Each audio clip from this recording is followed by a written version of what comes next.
A very good evening. A mother from Nailsea says she's determined to get justice for her 10-year-old son, who was among thousands of people who died after being given infected blood products decades ago.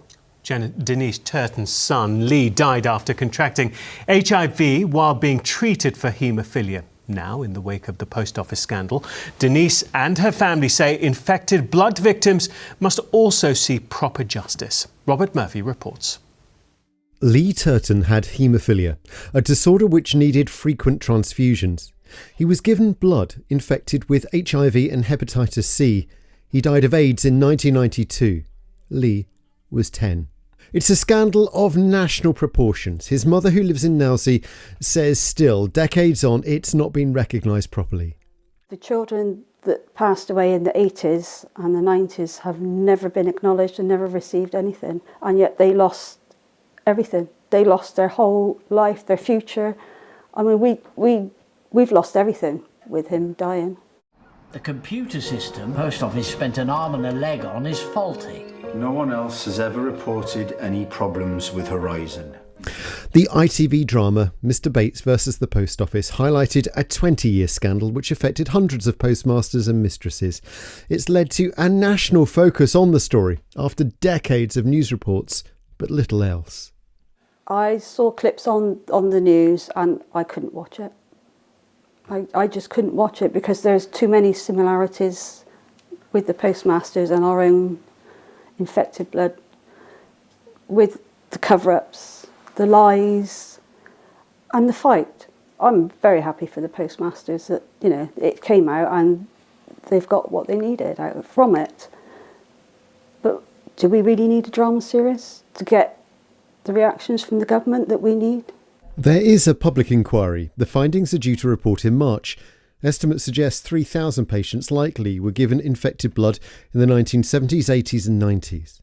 Some patients and families have been given compensation. Many, including Denise Turton, have not.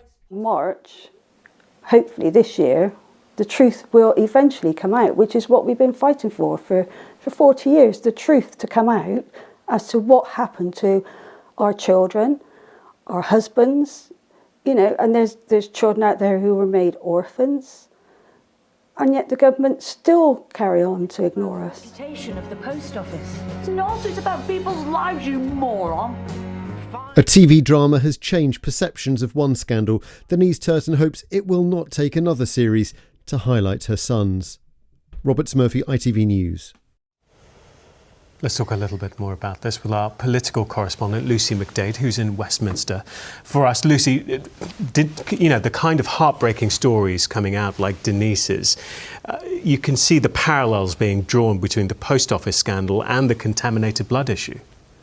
Yes, in the same way that the Post Office scandal is widely seen as the largest miscarriage of justice in British criminal history, the contaminated blood scandal, the largest treatment disaster in the history of the NHS, and victims of both, as you saw in Rob's report there, many have died before ever receiving full justice, let alone compensation. But now the difference between the two is that momentum that's behind the Post Office scandal, of course, because of that ITV drama that's really forced the government into taking that quite unprecedented action that was announced last week. And now blood victims are saying, why on earth is this not happening to us? Why has the government not done this sooner, and making the process of applying for compensation quicker and easier? Now, the inquiry has actually recommended that the government pays out full compensation and extends it to family members like parents, children and siblings. The government is saying it doesn't want to make a final decision until the inquiry publishes its final report. We expect that to be in March, as Rob said. But look, there's momentum here. We're talking about it tonight, and MPs are calling for action